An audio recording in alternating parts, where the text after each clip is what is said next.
नमस्कार दोस्तों, मेरा नाम संजू के बैनर्जी है, जो सुनाता हूँ आपको ज्ञान की बातें।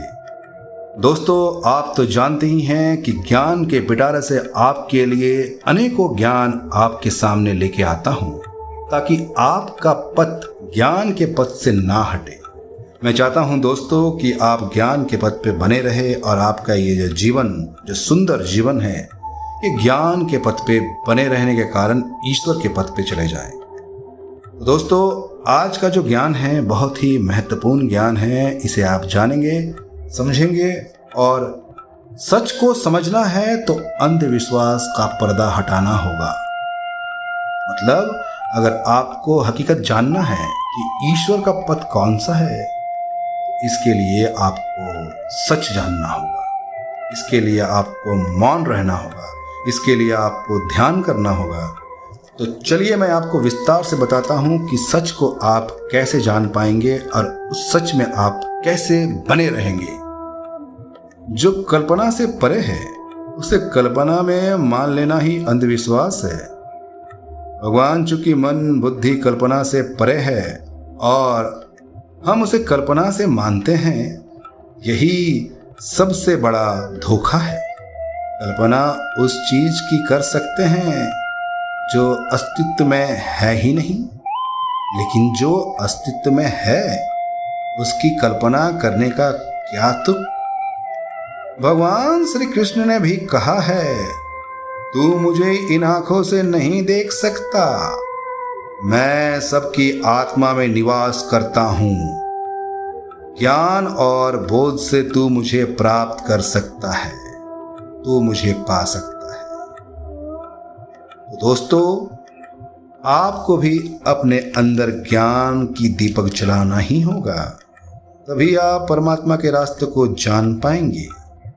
चलिए हम और विस्तार से जानते हैं।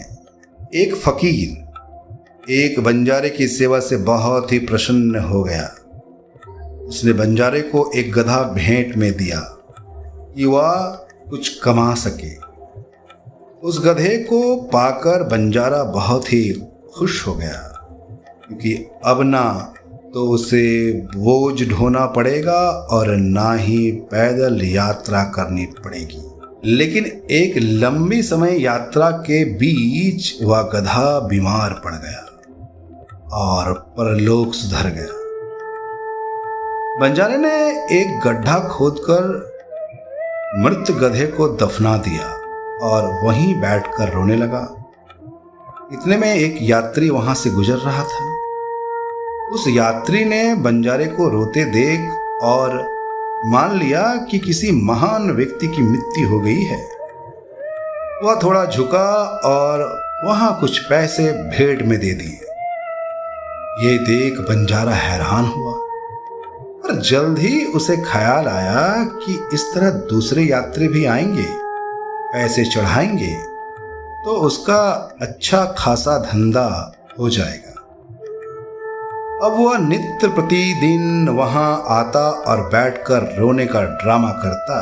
लोग आते, नतमस्तक होते और पैसे चढ़ाते।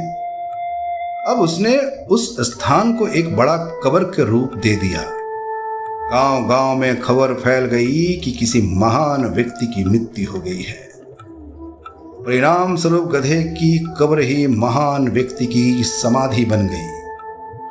एक रोज वही फकीर वहां दर्शन करने पहुंच जाता है। उसे आश्चर्य होता है कि ये वही बंजारा है जिसको मैंने गधा दिया था। फकीर को देखते ही बंजारे ने कहा, ये उसी गधे की कब्र है जो आपने मुझे दिया था। जीते जी तो उसने सेवा की ही, मरने के बाद भी सेवा कर रहा है। फकीर ने हंसते हुए कहा, वहां भी ऐसा ही है। जिस गांव में मैं रहता हूं वहां पर भी महान व्यक्ति की कब्र है। मुझे पता है वो कौन है। अरे भाई, वह इसी गधे की मां की कब्र है। धर्म या ईश्वर के नाम पर इसी प्रकार का अंधविश्वास है लोगों में।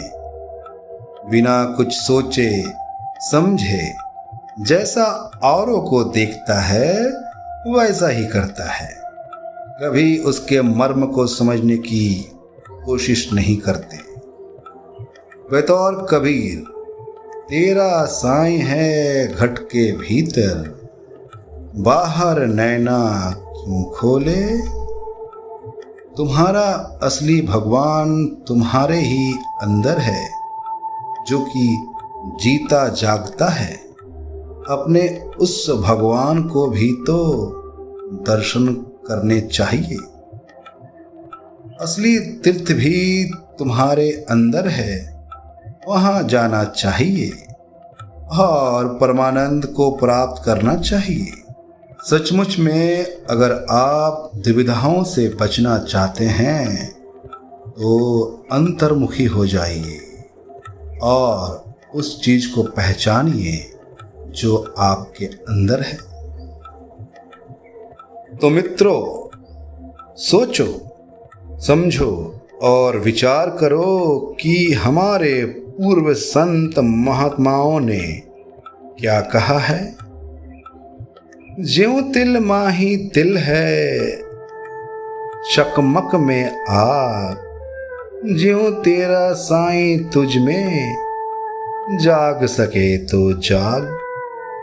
यदि हम अपने आप नहीं जान पा रहे हैं तो सतगुरु की मदद लेने में कोई संकोच नहीं करना चाहिए। कहा है, गुरु गोविंद देव खड़े, काखे लागू पाए। बलिहारी गुरु आपने, जिन्हें गोविंद दियो बताए। इसलिए गुरु की महिमा का गान गुणगान होना चाहिए।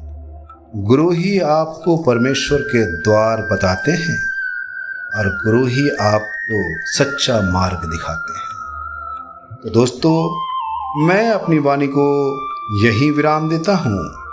मैं जल्द लौटूंगा एक और उत्तम ज्ञान के साथ में। तब तक के लिए जानते रहिए, सुनते रहिए। मैं कोई और नहीं, मैं संजू के बैनर्जी। मैं जल्द लौटूंगा उत्तम ज्ञान के साथ।